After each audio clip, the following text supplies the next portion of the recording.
रोज एक नई कहानी देखने के लिए चैनल को सब्सक्राइब करें और बेल आइकन दबाना ना भूलें। नीरजा एक बहादुर, तेज तर्रार लड़की थी जिसके सपने बहुत बड़े थे।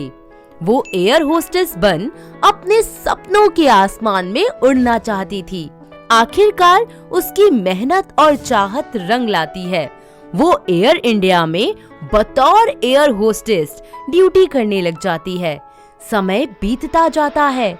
उसकी माँ शशि और पिता राजेश उसकी शादी के बारे में विचार करने लगते हैं, पर वो अभी शादी नहीं करना चाहती थी और अपने करियर को प्रायोरिटी देना चाहती थी। पर किस्मत को तो कुछ और ही मंजूर था। एक दिन उसके लिए राज नाम के लड़के का रिश्ता आता है, जो अपनी माँ कोकिला और पिता शंकर के साथ उसके घर आता है।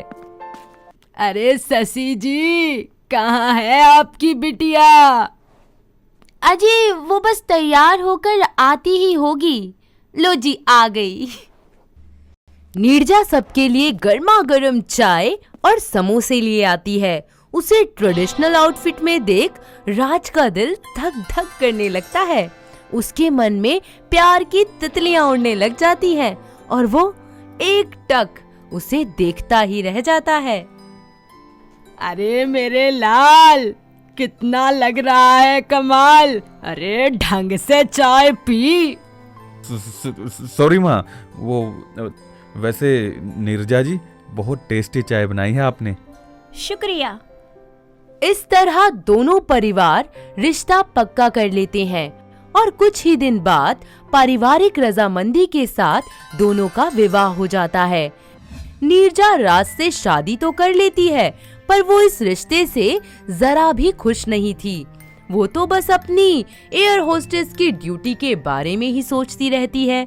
ऐसे ही एक दिन, अरे बहू, जरा घर में झाड़ू लगा दे और जल्दी जल्दी हाथ चला। जी माँ जी, करती हूँ। नीरजा घर का सारा काम खत्म कर शाम के खाने की तैयारी करना शुरू कर देती है। सभी एक साथ बैठकर डाइनिंग टेबल पर खाना खा ही रहे होते हैं कि नीरजा कहती है, मम्मी जी, पापा जी, मुझे आप दोनों से कुछ कहना है। हाँ बोलो ना बेटा।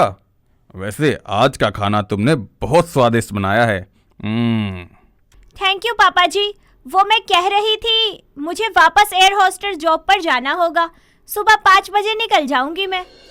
नहीं, कभी नहीं। अब से ये नौकरी नहीं करनी। इतने गए गुजरे नहीं हम जो तुझे छोटे छोटे कपड़े पहनकर लोगों की जी हजूरी करवाएं। काम ही करना है तो घर का काम बहुत है, उसे करो। आखिर आप लोग समझते क्यों नहीं हो? बस करो नीरजा, पापा ने कहा ना कि नहीं जाना तो मतलब नहीं जाना। नीरजा की बात कोई भी नहीं समझता और सब वहाँ से चले जाते हैं, लेकिन फिर भी वो सबको मनाने की कोशिश करती ही रहती है। एक रात जब सब सो रहे होते हैं, वो अपना सारा सामान पैक कर एक लेटर लिखकर घर से भाग जाती है और अगली सुबह जैसे ही वो लेटर राज पढ़ता है, मुझे माफ कर देना राज, लेकिन मैं इस घर में और कैद होकर नहीं रह सकती। मुझे मेरे करियर से बहुत प्यार है, इसलिए मुझे ये सब कुछ छोड़कर जाना होगा। I hope you understand and I am really sorry. माँ, पापा, देखो नीरजा घर छोड़कर भाग गई। क्या? दिखा तो जरा। अच्छा, तो ये लड़की एयर होस्टेस की जॉब के लिए निकल गई। राज बेटा, जरा लगा तो इसके घर वालों को फोन। फोन की घंटी बजती है और शशि फोन उठाती है।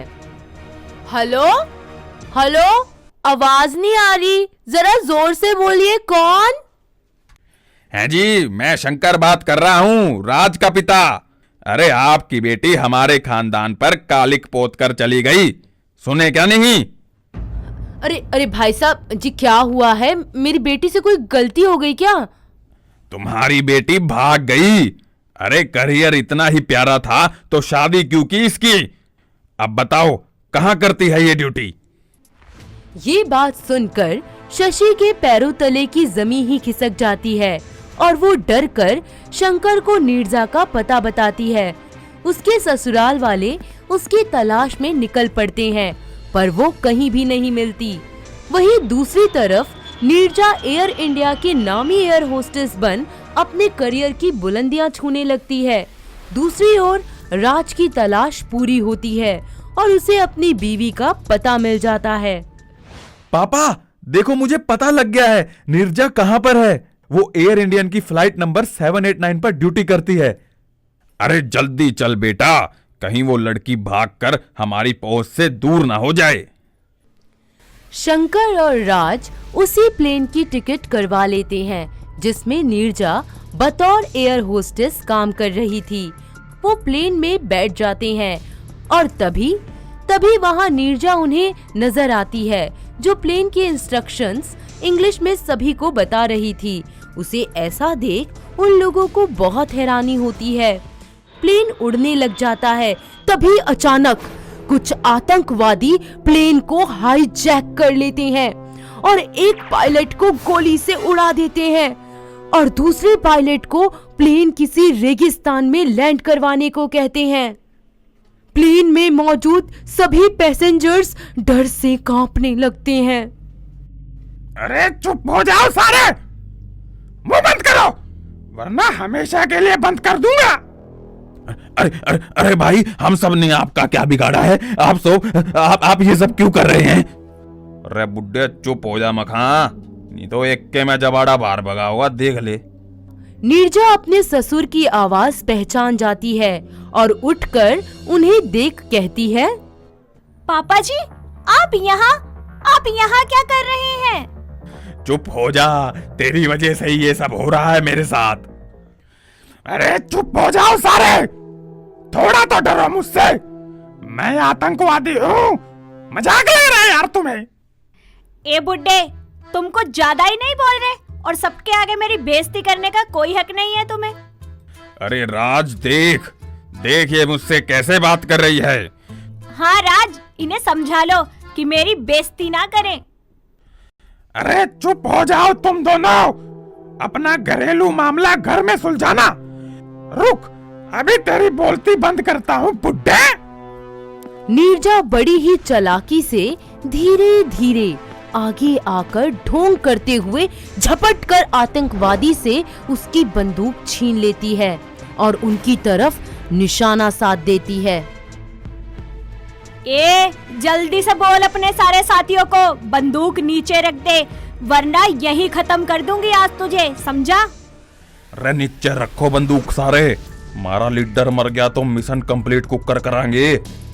सभी आतंकवादी अपनी बंदूकें फेंक देते हैं और नीरजा लोगों से उन आतंकवादियों के हाथ पैर बंधवा देती है और खुद प्लेन इमरजेंसी के जरिए लैंड करवाती है। उसकी ये जांबाजी देखकर सब उसके लिए तालियां बजाते हैं और उसकी खूब जमकर प्रशंसा करते हैं। ये सब देखकर शंकर और राज को अपनी गलतियों का एहसास होता है और वो उससे माफी मांगते हैं और उस पर गर्व महसूस करने लग जाते हैं। नीरजा उन्हें माफ कर अपने घर वापस लौट आती है। उसकी सास अपनी बहादुर एयर होस्टेस बहू की आरती उतारती है। तो दोस्तों, देखा आपने कैसे हमारी बहादुर एयर होस्टेस बहू ने आतंकवादियों के छक्के छुड़ा दिए। क्या आपके आसपास भी ऐसी बहादुर बहुएं हैं? अगर हाँ, तो हमें कमेंट करके जरूर बताएं।